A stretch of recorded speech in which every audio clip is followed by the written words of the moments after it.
Voilà tout le monde et bienvenue dans cette vidéo et dans ce testos numéro 3. Une fois n'est pas coutume, aujourd'hui je ne vais pas vous parler d'un équipement de trail mais plutôt d'un équipement de course à pied, de running. Et aujourd'hui je vais vous parler d'une chaussure de running qui est la Saucony Endorphin Shift. Voilà, je vous la présente. Donc voilà, Shift, je te présente le public. Le public, je vous présente Shift. Mais bon, sans plus attendre, je vous laisse avec quelques images de la chaussure. Allez, je vous dis à tout de suite.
Alors la Saucony Endorphin Shift, elle fait partie d'une série qui s'appelle Endorphin. Alors c'est une série qui est sortie pas au printemps comme les autres marques de chaussures. C'est une chaussure qui est sortie là cet été 2020, là même pour l'Endorphin Shift qui est sortie en juillet 2020. Cette série est composée de 3 modèles de chaussures et ces 3 modèles de chaussures qui ont chacune leur spécificité. La première de cette série, c'est l'Endorphin Pro. Alors l'Endorphin Pro, c'est une chaussure qui est dotée d'une plaque en fibre de carbone dans la semelle intermédiaire. Plusieurs marques se sont lancées dans les chaussures équipées d'une plaque de fibre en carbone. On a en souvenir bien sûr Nike avec sa Vaporfly Next Percent. Ensuite on a Hoka One One qui a sorti également le modèle Carbon X. On a Brooks qui a sorti également l'Hyperion Elite. Et là nous avons la Saucony qui a sorti l'Endorphin Pro. Le but de cette plaque en carbone, c'est en fait de vous propulser plus vite en avant et donc de courir plus vite et donc logiquement de battre vos records. L'Endorphin Pro, c'est la chaussure que vous allez utiliser le jour de la compétition et uniquement le jour J. C'est pas la chaussure que vous allez utiliser à l'entraînement, non. Pourquoi? Tout simplement parce que la chaussure a une durée de vie concernant l'Endorphin Pro, elle a une durée de vie de 200 miles. 200 miles, ça fait à peu près 320 km. En comparaison, la Nike Vaporfly Next Percent, elle a une durée de vie de 100 miles. 100 miles, ça fait à peu près 160 km. Donc voilà, l'Endorphin Pro, ça va être la chaussure qui va être utilisée uniquement pour la compétition et donc pour les compétiteurs. La seconde chaussure de la série, c'est l'Endorphin Speed. Alors celle-ci, elle est dotée d'une plaque de nylon. Alors bien entendu, la plaque de nylon ne va pas donner les mêmes résultats d'une plaque de carbone. Par contre, elle va avoir la même vocation, c'est-à-dire donner de la pulsion vers l'avant. Alors l'avantage, c'est que la durée de vie de cette chaussure va être plus longue. Donc du coup, on va pouvoir l'utiliser à la fois pour notre préparation, donc pour les entraînements, et également pour la compétition. Et enfin, la petite dernière de la famille, la petite dernière de la série, c'est l'Endorphin Shift. Donc c'est la chaussure dont je vais vous parler dans cette vidéo. Alors pour commencer de vous parler de l'Endorphin Shift, je vais déjà vous donner quelques caractéristiques. Alors c'est déjà une chaussure qui est faite pour coureurs universels et coureurs supinateurs. C'est également une chaussure qui est faite pour les coureurs de tout poids. Donc bien souvent on voit chaussures pour coureurs inférieurs à 80 kg. Celle-ci elle va être bonne donc pour ceux de 80 kg, mais également pour les coureurs de 80 kg, pour plus de 80 kg, et ça m'arrange. On va parler justement du poids de cette chaussure. Moi j'ai acheté une paire en 44 et donc je l'ai pesée et c'est une chaussure donc en 44 qui fait 310 grammes. Donc ça veut dire que c'est une chaussure qui va tourner, que ça soit du 43-42, qui va tourner autour des 300 grammes. Je vais vous parler du drop. Alors c'est un drop de 4 mm, donc ce qui fait d'elle une chaussure avec un drop faible. Comparé à ses deux grandes sœurs, donc l'Endorphin Pro et l'Endorphin Speed, qui elles ont un drop de 8 mm. Maintenant au niveau des coloris, au début quand j'avais vu les quelques descriptifs de la chaussure, il n'y avait que le modèle blanc, celui-ci. Et quand ils ont sorti la chaussure, donc la Shift, donc début juillet, ben, ils ont fait un modèle tout noir, complètement noir, avec un peu la semelle intermédiaire avec un petit liseré gris. Bon, tout noir, c'est vraiment une chaussure sobre. Moi, j'ai préféré voilà, commander celle-ci, donc coloris blanc, donc c'est blanc mutant, avec voilà, c'est un modèle assez flashy, je trouve, pas mal pour l'été, donc avec voilà, les lacets en jaune fluo. On a ici l'intérieur de la chaussure et les rebords en orange fluo. On a ici au niveau de la semelle intermédiaire, et ben on reste dans le bleu, donc un bleu fluo. Tout ceci voilà avec une tige déjà d'un tissu, d'un mèche très respirant. D'ailleurs je vais vous montrer, voilà, face caméra, vous voyez les petits trous là, voilà, trous d'aération, donc un mèche très respirant de couleur blanc. D'ailleurs le blanc que Saucony annonce, c'est un blanc mutant. Ça m'a fait un peu rire ce blanc mutant, ça m'a fait penser à X-Files, mutant, voilà, ça mute, ça change, ça évolue. Je crois comprendre aussi pourquoi. Voilà, je pense que ce blanc mutant va vraiment muter avec le temps. Donc voilà, aujourd'hui il est d'un blanc immaculé. Voilà, je ne les ai pas encore utilisés. Donc, mais je pense que ce blanc mutant va d'abord passer dans une phase gris clair et puis je pense que ça va tourner également vers un gris cendre avec le temps après quelques mois et quelques semaines de course. Maintenant, je vais vous parler des 3 technologies Saucony que constitue cette chaussure. Alors, en 1, on a l'amorti Power Run. En 2, on a la technologie Speed Roll. Et en 3, on a le procédé Form Fit. Donc, la semelle intermédiaire est une semelle Power Run. Avant, on avait des semelles Ever Run, qui était une semelle en mousse. Là, le Power Run, c'est toujours une semelle en mousse.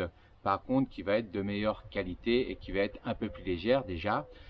C'est une semelle donc qui va rendre l'amorti encore plus doux que l'Everrun et ça va donner aussi au niveau du retour d'énergie un retour d'énergie meilleur. De plus, ce qu'il faut rajouter, c'est que la semelle intermédiaire Power Run va avoir une durabilité de l'amorti plus long également et ça c'est très intéressant. Saucony a doté la Shift d'une semelle assez épaisse, vraiment très épaisse, justement parce que la vocation de cette Shift, c'est d'avoir un très bon amorti et ça permet également de faire de longues distances. D'autre part, moi j'ai mesuré la semelle et effectivement elle est très épaisse.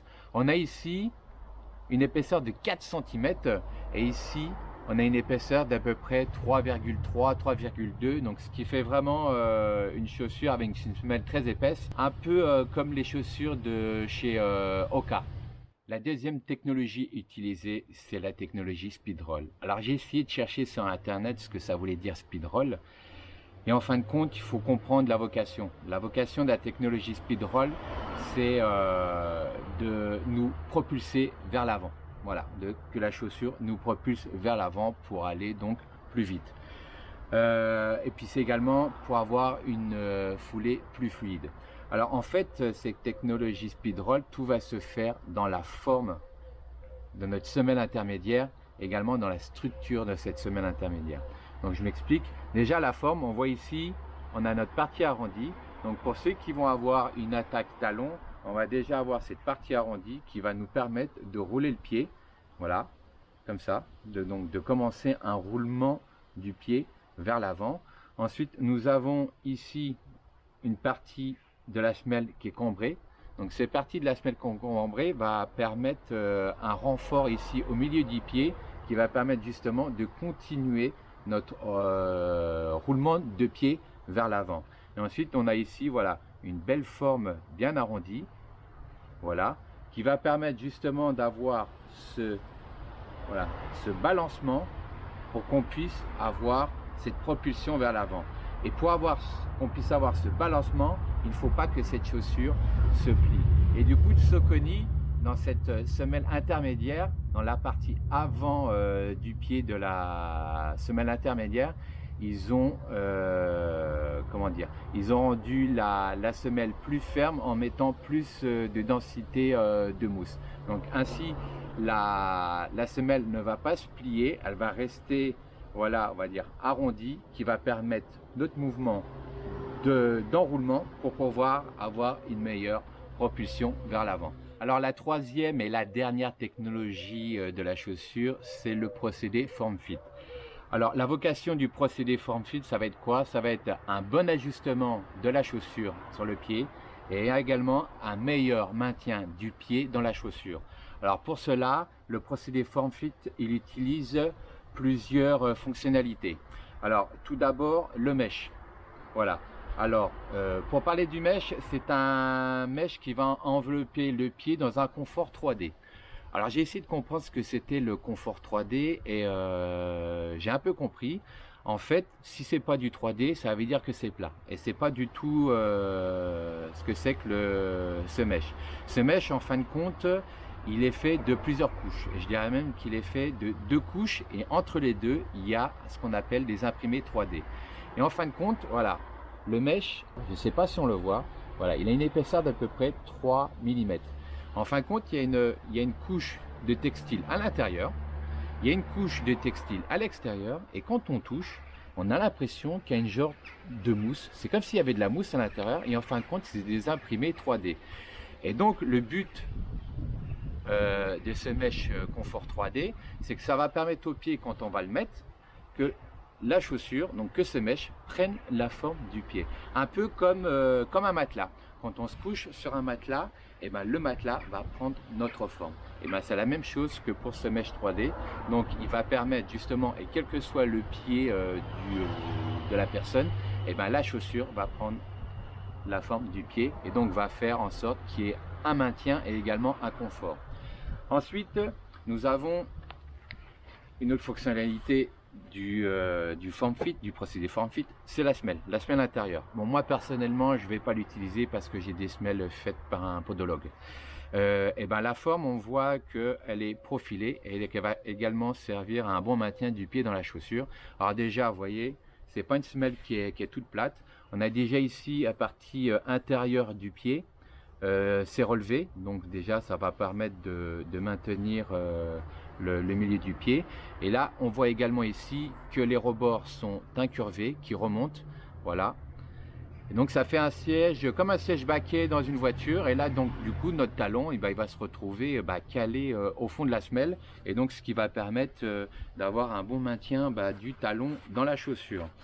Ensuite, troisième et dernière fonctionnalité du procédé form-fit, c'est ça. Cette partie plastique, j'espère qu'on la voit bien. Voilà. Alors c'est pas un côté, c'est pas été fait pour un côté esthétisme, du tout. C'est que ça, c'est vraiment un renfort du talon. Ce renfort, il est fait en TPU. Le TPU, c'est quoi? C'est une matière plastique technique et qui est très flexible. Et d'ailleurs, on utilise souvent le TPU à cause et grâce à ses propriétés élastiques. Donc du coup, vu que ça a une propriété élastique, n'importe quel pied va pouvoir se mettre dans la chaussure et là, le talon, le renfort au talon va s'adapter au talon du pied. Autre chose, ce renfort donc de talon, comme ça le dit, c'est un renfort, donc il est là pour renforcer le talon et donc pour améliorer la stabilité du pied dans la chaussure. Et bien maintenant je vais vous parler des définitions. Je trouve que c'est une chaussure déjà qui est très jolie. Voilà, moi j'aime, moi je la trouve belle, avec des belles couleurs flashy. Bon, dommage que voilà, ça soit un blanc mutant, donc qui va muter sur du gris clair et puis après du gris foncé. Je trouve ça un peu dommage. Mais bon, voilà, c'est une chaussure d'été, voilà, elle est jolie. Après, au niveau de finition, on n'a pas ici, voilà, ici on n'a pas de point de colle visible, donc elle est bien terminée. On voit pas de défaut. La languette, notre languette ici, ce que j'aime bien, c'est que voilà, elle est fixée de chaque côté, ce qui va faire en sorte que quand on va la voir, on va courir et tout ça, cette languette elle va pas se promener à gauche ni à droite. J'aime aussi le fait que la languette, je vais la montrer avec une chaussure lacée, j'aime bien aussi que voilà, la languette elle est voilà, papier d'emballage, la languette elle est assez haute, voilà. Donc des fois on a des chaussures avec des languettes trop courtes et puis ça fait un peu juste au niveau du laçage. Là j'aime assez que ça soit assez haut. Et puis de plus, c'est que voilà, la languette, le bout de la languette là, voilà, il y a une épaisseur, c'est épais. Donc là où il va y avoir le laçage, bon bah ça va faire un petit matelas, donc on va pas sentir de pression ni sentir le nœud du lacet qui va nous faire un point. Ensuite, bah, le truc que j'aime pas du tout et que je suis déçu, c'est la semelle extérieure, voilà, ce qu'on appelle la semelle d'usure. Voilà, je vais vous montrer ce qui fait partie de la semelle d'usure. Bah, c'est les petits empiècements là de gomme là. Donc ici, là en vert, là ici le pourtour en orange fluo, et puis ici en jaune fluo. Voilà, c'est ce qui fait partie de la semelle extérieure, la semelle d'usure. Et puis en fin de compte, tout le reste, ce qu'on voit ici en bleu fluo, bah, c'est ni plus ni moins bah, la matière du Power Run, c'est-à-dire c'est la mousse.